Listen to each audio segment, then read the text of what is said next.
Hello বন্ধুরা, তোমরা সবাই কেমন আছো? আশা করি সকলে ঈশ্বরের কৃপায় ভালো আছো।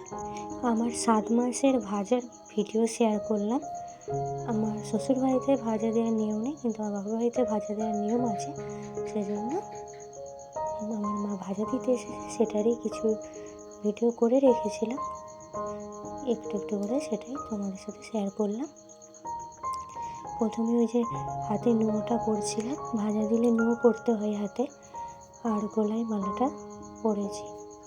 আর এই যে এখানে মা সব সাজাচ্ছে, চাল ভাজা আছে, মুরগি আছে, নারকেল নাড়ু আছে, আর 7 মাস সেহেতু সেজন্য 7 রকমের মিষ্টি, দানাদার মিষ্টি আছে, এগুলো আছে। তারপরে হচ্ছে ছোলা ভাজা, বাদাম ভাজা, মটর ভাজা, কাঁচকলাই ভাজা। এই যে সাজানো হয়ে গেছে, এবার সবাই মিলে একসঙ্গে বসা হয়েছে। তারপর মা পুজো দিয়েছিল, সেটার প্রসাদই মা আমাদের খাইয়ে দিচ্ছিল। আমার মেয়ের বেলায়, মানে আমার প্রথমবার যখন প্রেগনেন্ট হয়েছিলাম তখনও ভিডিও করে রেখেছিলাম, কিন্তু তখন তো ইউটিউবে ভিডিও করিনি, তাই সেগুলো আর ভিডিও এখন নেই, ডিলিট হয়ে গেছে কীভাবে। আর সেজন্য এবার আমি দিয়ে রাখি, তবে থাকবে ভিডিওটা। আজকে এখানেই রাখছি, সবাই ভালো থাকবে, সুস্থ থাকবেন।